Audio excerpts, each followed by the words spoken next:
찬송가 549장 함께 찬양하겠습니다.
기도하겠습니다. 사랑의 하나님, 하루의 시작을 주의 말씀으로 시작하게 하시니 무한 감사를 올려드립니다. 우리는 너무나 연약하여서 주의 말씀 없이는 주의 백성답게 하루도 살아갈 수 없는 존재들입니다. 주님을 의지하며 살아갈 것을 매일매일 다짐하나 세상의 험한 풍파 앞에서 그 결단을 종종 놓쳐버리는 인생들입니다. 이런 우리마저 너무나 사랑하신다고 말씀하시며 십자가에 못 박혀 죽으신 예수님, 우리가 주님의 사랑을 온전히 의지하며 살아갈 수 있도록 성령으로 함께하여 주시옵소서. 오미크론으로 인해 세상이 뒤바뀌고 있습니다. 그리고 얼마 남지 않은 대선 때문에 세상은 분주해지고 있습니다. 이런 시기 속에서 우리가 해야 할 것은 우리의 진정한 중심이 되시는 우리 주님을 굳건히 붙잡는 것임을 믿습니다. 사랑하는 성도들이 더욱더 주님의 말씀을 사랑하게 하시고 기도할 때, 순종할 때 우리를 사랑하시는 하나님의 사랑을 충만히 누릴 수 있도록 인도하여 주시옵소서. 사랑하는 수요제일교회를 위해 기도합니다. 하나님께서 허락하실 새로운 가나안을 위해 간절히 기도하고 있습니다. 아버지 하나님, 하나님께서 허락하신 그곳에 하나님이 원하시는 모습으로 나아갈 수 있도록 온 성도들 가운데 힘을 더하여 주시옵소서. 좋은 만남을 허락하시고 마음이 하나 되는 것을 경험케 하여 주시옵소서. 합력하여 선을 이루는 것을 함께 경험하고 하나님을 찬양하게 하여 주시옵소서. 사랑하는 담임 목사님을 위해 기도합니다. 주님께서 세우신 주의 종 가운데 주의 몸된 교회를 섬길 수 있는 강건함을 더하여 주시옵소서. 말씀을 준비하는 데 지혜를 주시고 말씀을 선포할 때는 하나님의 권위가 온전히 드러나게 하셔서 모든 성도들이 위로와 도전을 경험하게 하여 주시옵소서. 온 성도들이 하나님의 말씀을 듣고 순종하며 살아갈 때 하나님께서 허락하신 귀한 열매를 맺어가는 삶을 살게 하여 주시옵소서. 이 시간 주의 말씀을 듣습니다. 오늘 나에게 주시는 하나님의 말씀을 통해 내 삶 속에 변화가 시작되길 원합니다. 그리스도의 장성한 분량까지 성장하게 하시고 우리의 변화된 모습을 통해 이웃들에게 예수 그리스도를 드러내게 하여 주시옵소서. 성령 하나님, 우리의 심령을 주관하여 주시옵소서. 우리를 부르시고 이끄시는 예수 그리스도의 이름으로 기도합니다. 아멘. 오늘 우리에게 주시는 하나님 말씀은 요한복음 4장 10절에서 14절입니다. 예수께서 대답하여 이르시되 내가 만일 하나님의 선물과 또 내게 물 좀 달라는 이가 누구인 줄 알았더라면 내가 그에게 구하였을 것이요 그가 생수를 내게 주었으리라. 여자가 이르되 주여 물기를 그릇도 없고 이 우물은 깊은데 어디서 당신이 그 생수를 얻겠사옵나이까. 우리 조상 야곱이 이 우물을 우리에게 주셨고 또 여기서 자기와 자기 아들들과 짐승이 다 마셨는데 당신이 야곱보다 더 크니이까. 예수께서 대답하여 이르시되 이 물을 마시는 자마다 다시 목마르려니와 내가 주는 물을 마시는 자는 영원히 목마르지 아니하리니 내가 주는 물은 그 속에서 영생하도록 솟아나는 샘물이 되리라. 아멘. 오늘의 근본세 한 문장입니다. 만일 내 속에서 이러한 의심이 발견하게 되면 그 의심을 빛으로 끄집어내어 고백하십시오.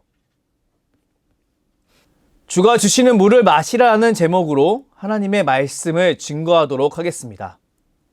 그리스도인은 자신 안에 있는 불신앙을 주님 앞에 있는 그대로 가지고 나와야 합니다. 비록 그것이 부끄러울지라도 이것을 해결할 수 있는 분 앞으로 가지고 나와야 합니다. 왜냐하면 그렇게 하지 않을 경우 내 안에 있는 불신앙이 잘못된 가치관으로 내 안에 머물게 되기 때문입니다. 그리고 그것이 주님과의 더 깊은 친밀감으로 나아가는 것을 막는 절대적인 장벽이 되어버리고 말기 때문입니다.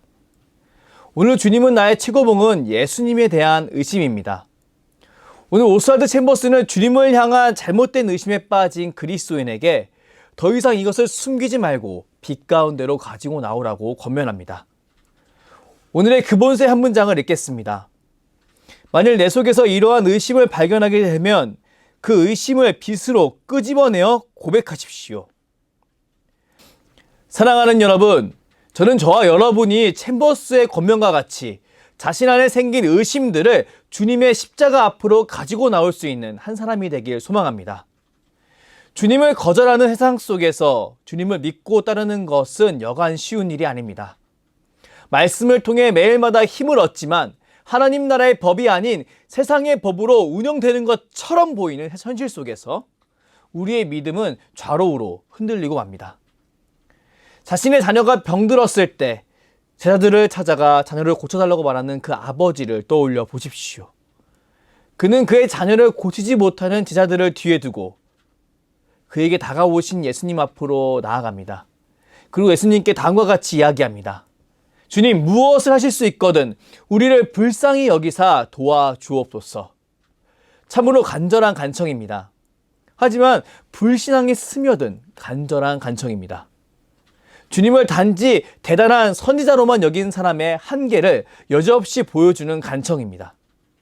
우리는 이 아버지의 호소를 바라보며 한 가지 사실을 분명히 알 수 있습니다. 간절함과 믿음은 다르다는 것입니다. 간절함은 자신이 겪고 있는 상황의 크기에 따라 비례합니다. 하지만 믿음은 바른 지식의 크기에 따라 비례합니다. 아무리 간절함이 크더라도 주님을 제대로 알지 못하는 사람은 주님께 올바로 나아갈 수 없습니다. 주님이 허락하신 회복과 치유를 경험할 수 없습니다. 할 수 있거든 도와달라고 말하는 아버지를 향한 예수님의 음성을 보십시오. 마가복음 9장 23절 말씀을 함께 읽겠습니다. 예수께서 이르시되 할 수 있거든이 무슨 말이냐? 믿는 자에게는 능히 하지 못할 일이 없느니라 하시니. 예수님께서는 그 아버지의 잘못된 지식에 관해 말씀하십니다. 세상의 관점으로 주님을 평가하는 그의 불신앙에 관해 언급하십니다. 이 말을 들은 아버지, 과연 어떤 생각이 떠올랐을까요? 그리고 순간적으로 자신의 속마음을 들켰음을 깨닫고 자신의 생각을 바꿔야겠다는 생각을 했을 것입니다. 왜냐하면 그에겐 자식을 치유하는 것 말고는 다른 것이 남아있지 않았기 때문이었습니다. 마가복음 9장 24절 말씀을 함께 읽겠습니다. 곧 그 아이의 아버지가 소리질러 이르되 내가 믿나이다. 나의 믿음 없는 것을 도와주소서 하더라. 바른 지식과 간절함이 부딪히는 장면을 보십시오. 아버지는 더 이상 헛된 대상을 향해 간구하지 않게 되었습니다. 그는 살아계신 하나님의 아들께 있는 모습 그대로 나아가게 되었습니다. 이런 그에게 어떤 일이 이루어졌습니까? 그는 자신의 자녀에게 있던 더러운 귀신이 주님의 권세로 인해 떠나가는 것을 경험하게 되었습니다. 그 누구도 해결할 수 없던 그 아픔이 해결되는 놀라운 경험을 하게 된 것입니다. 사랑하는 여러분, 우리는 이런 아버지의 모습을 통해 우리 안에 있는 불신앙을 점검해야 합니다. 우리의 간절한 기도 제목 속에 숨어있는 우리가 여태 인지하지 못했던 그 불신앙을 찾아내야 합니다. 왜 그래야 할까요? 왜냐하면 우리는 한계를 지닌 피조물이기 때문입니다. 우리는 앞에 이루어질 일에 대해 전혀 알지 못합니다.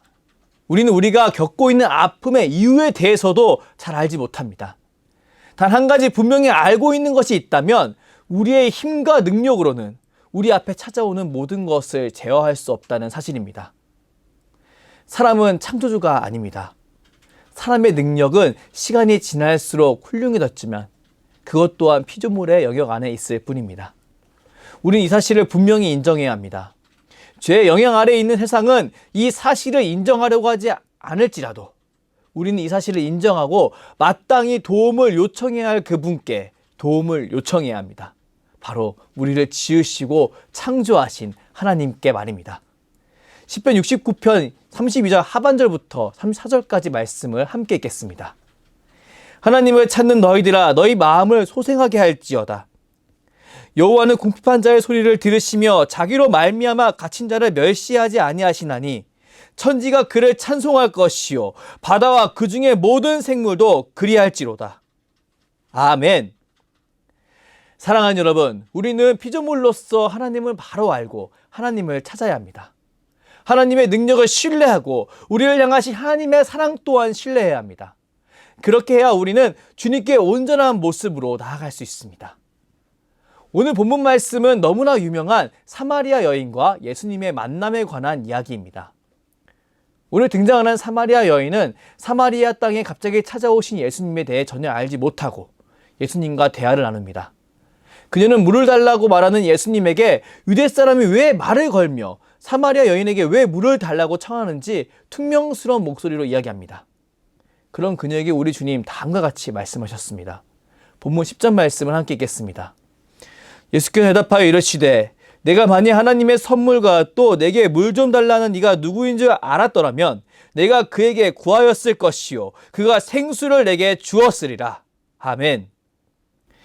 예수님은 하나님을 믿고 따른다고 말을 하나 하나님에 관한 바른 지식을 소유하지 못하고 있던 사마리아인들의 현실을 사마리아 여인과의 대화를 통해 드러내십니다. 내가 만일 알았더라면 이라는 부분을 보십시오. 이 부분은 원어에 에데이스라고 기록되어 있습니다. 에데이스는 오이다의 과거 완료 시대입니다. 이것은 사마리아 여인의 영적 무지가 과거서부터 지금까지 계속되어 온 것임을 드러냅니다. 영적으로 무시하는 유대인에 관한 악감정은 남아있으나 정작 신앙의 근원 되시는 하나님을 정확히 모르는 사마리아 여인의 모습을 보십시오. 우린 그녀의 모습을 바라보며 간절함은 가득하나 주님을 온전히 알지 못하고 있는 우리 자신을 발견할 수 있습니다.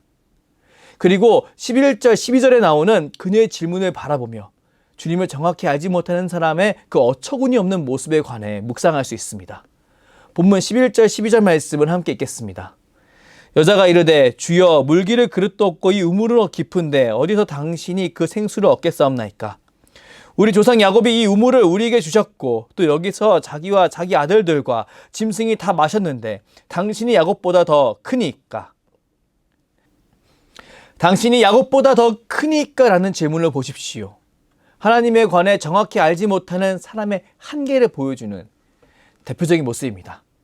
사마리아인들은 야곱을 자신의 조상이라고 믿고 있었습니다. 그리고 이를 매우 자랑스럽게 여겼습니다.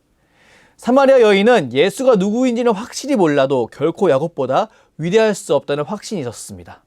그랬기에 예수님께 당당하게 질문할 수 있었던 것입니다. 잘못된 정보로 인한 잘못된 확신을 가지고 오는 안타까운 삶의 모습, 이런 모습의 대표적인 예라고 할 수 있습니다. 야곱이 아무리 위대하다 할지라도 하나님보다 위대할까요? 왜 그녀는 야곱을 넘어서 야곱에게 역사하신 하나님을 생각하지 못하는 것일까요? 우리는 그녀의 모습을 바라보며 그녀의 마음속에 하나님을 향한 불신앙과 신앙이 묘하게 혼재되어 있음을 알 수 있습니다. 하나님의 통치를 믿으나 진정으로 믿지 못하는 어중간한 믿음 상태를 볼 수 있습니다. 이런 사마리아 여인에게 우리 주님께서 다음과 같이 말씀하셨습니다. 본문 13, 14절 말씀을 함께 읽겠습니다. 예수께서 대답하여 이르시되 이 물을 마시는 자마다 다시 목마르려니와 내가 주는 물을 마시는 자는 영원히 목마르지 아니하리니 내가 주는 물은 그 속에서 영생하도록 솟아나는 샘물이 되리라. 아멘. 사랑하는 여러분, 숨겨진 불신앙으로 바르게 보지 못하는 사마리아 여인을 찾아가신 예수님을 바라보십시오. 그리고 그녀에게 영생하도록 솟아나는 샘물에 관해 영원히 목마르지 않을 것에 관해 말씀하시는 예수님을 바라보십시오. 우리 주님은 자신이 어떤 존재인지 그리고 자신이 허락하는 가르침은 어떤 내용인지 정확히 인식시켜 가심으로 사마리아 여인을 바꾸어 나가기 시작하십니다. 놀랍게도 이 말을 듣고 예수님과 대화를 진행하던 사마리아 여인은 예수님이 그토록 기다리던 메시아라는 사실을 깨닫게 됩니다. 그리고 사마리아 사람들에게 그 사실을 알리게 됩니다. 더 나아가 유대인보다 더 하나님에 관해 알지 못한다고 평가받던 그들이 예수님을 더욱 따르는 상황으로 나아가게 됩니다. 얼마나 놀라운 모습인가요? 우린 이런 예수님과 사마리아 여인의 대화를 통해 의심이 생길 때, 불신이 생길 때 주님 앞에 나오는 것이 얼마나 중요한지 깨달을 수 있습니다. 절대 의심과 불신앙이 생겨날 때 그것을 주님 앞에 숨기지 마십시오. 주님 앞에 이것을 숨기는 것은 창세기에서 아담과 하와가 자신을 찾는 하나님이 두려워서 동산나무 사이에 숨어버린 것과 별반 차이가 없습니다. 우리는 어떤 행동을 할지라도 주님 앞에 숨을 수 없습니다. 단지 눈만 가리고 나는 안 보인다, 안 보인다라고 소리칠 뿐입니다. 참으로 어리석은 모습이지요. 하지만 두려움과 죽음의 공포에 휩싸인 사람은 이 너무나도 어리석어 보이는 모습을 당연하게 여기기 마련입니다. 왜냐하면 너무나 큰 마음의 어려움으로 시야가 최고로 좁아진 상태이기 때문입니다. 자기 자신이 어떤 상태인지 전혀 분별할 수 없는 상태이기 때문입니다. 사랑하는 여러분, 우린 이런 상태가 찾아올수록 더욱 주님께 있는 그대로 나아가야겠습니다. 나의 불신앙, 나의 의심을 주님의 말씀에 정면으로 충돌시키십시오. 그리고 나를 향한 주님의 음성을 들으십시오. 저는 확신하는 것이 있습니다. 우리 주님의 말씀은 살아있고 활력이 있어 좌우의 날선 어떤 것보다 예리하며 혼과 영과 및 관절과 골수를 찔러 쪼개기까지 하신다는 그 사실입니다. 주의 말씀이 수술 못할 사람은 없습니다. 주의 말씀과 정면으로 부딪히면 영혼이 살아나게 되어 있습니다. 주님이 주시는 물을 마시면 목마름이, 불신앙으로 인한 그 목마름이 사라지게 되어 있습니다. 오늘 새벽 이 사실을 굳게 믿고 주님 앞에 나아가는 저와 여러분이 되길 주님의 이름으로 축복합니다. 겸손을 가장한 불신앙이 아닌 진정한 하나님을, 우리 주님을 온전히 알고 받아들이는 진정한 겸손으로 오늘 하루를 살아가는 저와 여러분이 되길 주님의 이름으로 축복합니다. 기도하겠습니다. 사랑의 하나님, 주의 말씀을 통해 우리 안에 숨겨있는 그 불신앙에 관해 묵상할 수 있게 하시니 무한 감사를 올려드립니다. 우리는 오늘 본문에 나온 사마리아 여인처럼 병든 아이의 아비처럼 주님이 너무나 필요합니다. 주님에 대한 바른 지식과 믿음이 필요합니다. 말씀을 묵상하고 기도할 때 더욱더 주님을 알아가는 복된 성도들이 될 수 있도록 복의 복을 더하여 주시옵소서. 겸손으로 위장된 불신앙에 갇혀 주님께 있는 그대로 나오지 못하는 인생이 되지 않게 하시고 이런 인생마저도 찾아오셔서 가르치시고 생명을 주시는 주님을 바르게 알아 더욱더 있는 힘껏 주님께 나오는 한 영혼이 될 수 있도록 인도하여 주시옵소서. 감사드리며 주께서 가르쳐 주신 기도로 기도하오니 하늘에 계신 우리 아버지, 아버지의 이름을 거룩하게 하시며 아버지의 나라가 오게 하시며 아버지의 뜻이 하늘에서 같이 땅에서도 이루어지게 하소서. 오늘 우리에게 일용할 양식을 주시고 우리가 우리에게 잘못한 사람을 용서하여 준 것 같이 우리 죄를 용서하여 주시고 우리를 시험에 빠지지 않게 하시고 악에서 구하소서. 나라와 권능과 영광이 영원히 아버지의 것입니다. 아멘.